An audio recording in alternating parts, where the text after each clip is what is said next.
अस्सलामुअलैकुम and good evening my dear brother and sisters. मैं उम्मीद करता हूं कि आप सब लोग खैरियत से होंगे। अच्छा दोस्तों, मुझे ये बताते हुए बहुत खुशी हो रही है कि अभी थोड़ी देर पहले हमारे एक और स्टूडेंट ने बे आइंस का इम्तिहान पास कर लिया है। ठीक है, उसको स्कूल की तरफ से आज फ़ोन आया है। ठीक है, और वो इतना खुश था, उसने उधर से फ़ोन रिसीव करके साथ ही मुझे बताया कि सर मैंने मेरा बे आइंस का इम्तिहान पास हो चुका है। तो मैंने जब उससे कहा कि अपना सर्टिफिकेट भी हमें शेयर करें, तो वो कहता है सर जी वो सर्टिफिकेट मुझे भी फ़ोन आया है, तो मैंने 2 दिन बाद जाके वहाँ से लेके आना है या कल जाके लेके आना है। ठीक है, तो मेरी बात सुने। देखें, ये वो तमाम स्टूडेंट्स जिन्होंने हमारे साथ जर्मन ज़ुबान सीखी है, और मैं आपको बताऊं ये इंडिया से हैं। ठीक है, ये इंडिया से ये दोस्त हैं जिन्होंने बी वन का इम्तिहान पास किया है। मैं आपको बता रहा हूं कि उन्होंने हमारे साथ ग्रामर की तैयारी की थी, और ग्रामर कोई इतनी मुश्किल नहीं है my dear brother and sister, समझा रही है। उन्होंने वैसे तो डेटे जेड का इम्तिहान दिया है, लेकिन पहले उनको डेटे जेड की टर्मीन नहीं मिल रही थी, समझा रही है। तो उन्होंने टेल्क की तैयारी की थी। सही है, तो जो बंदा टेल्क की तैयारी कर लेता है उसके लिए डेटे जेड आसान हो जाता है। बहरहाल बहरहाल कोई भी टेस्ट हो, याद रखिएगा माय डियर ब्रदर सिस्टर, चाहे वो गोइटे का है, चाहे वो टेल्क है, चाहे डेटे सेट है।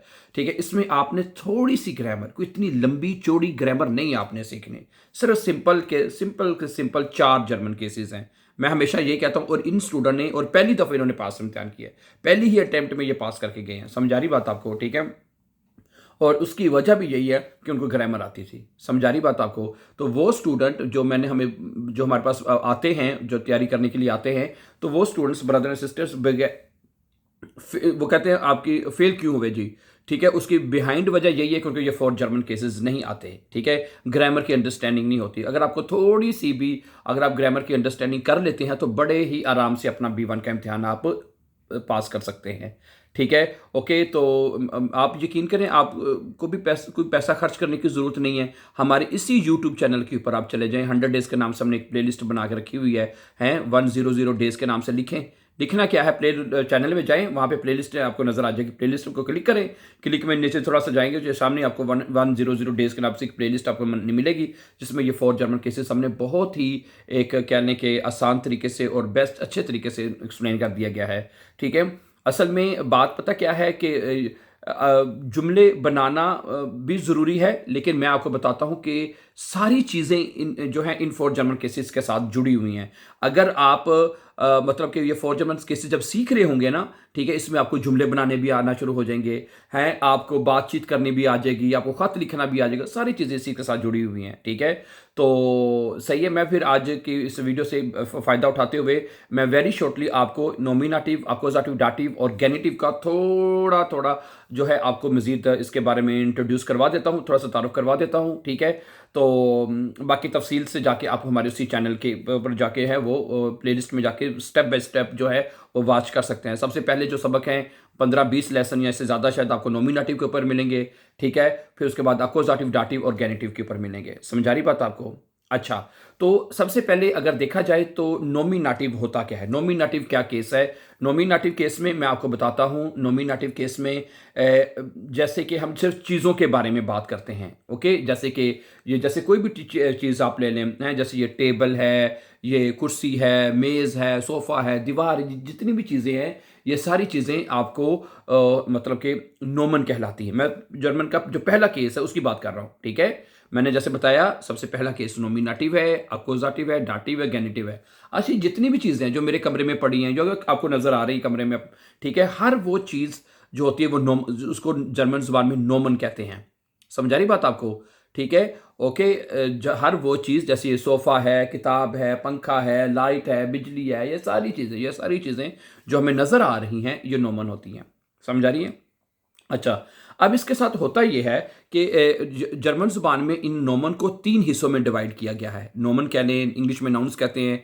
ठीक है, नोमन को 3 हिस्सों में डिवाइड किया गया है, मुज़क्कर, मोनस और न्यूट्रल, यानी मास्कुलिन, फेमिनिन और न्यूट्रल। अच्छा, अब वो ये कहता है कि हमें कैसे पता चले कि ये चीज़ मुज़क्कर है, जो चीज़ें बेजान है, हमें क्या कैसे पता चले ये मुज़क्कर। जैसे मेज़ है, अब वो मेज़ कहते हैं जी ये मस्कुलीन है, मुज़क्कर है, हमें कैसे पता चलेगा? ये स्टूडेंट्स का एक बड़ा सवाल होता है, हमें how how we come to know that. ठीक है, तो वो ये कहते हैं जर्मन लैंग्वेज में कि हमने ना इनके साथ 3 आर्टिकल्स लिख दिए हैं। ठीक है, जिसके साथ देर आर्टिकल लिखा जाता है वो चीज़ मस्कुलिन होगी, जिसके साथ दी लिखा जाएगा वो फेमिनिन होगी, जिसके साथ दस लिखा जाएगा वो न्यूट्रल होगी। समझा रही है? तो ओके, तो सबसे पहली बात कि ये आर्टिकल्स जो है वो हमें पता होना चाहिए कि नाउन्स के साथ, नोमन के साथ लिखे जाते हैं। नोमन के साथ, ठीक है, हर चीज़ का एक आर्टिकल है जर्मन ज़ुबान में। जैसे सोफ़ा ही आपको सामने ले लें, सोफ़ा जो है, सोफ़ा को जर्मन ज़ुबान में सोफ़ा कहते हैं, उसका आर्टिकल क्या लगाएँगे आप? das सोफ़ा लगाएँगे।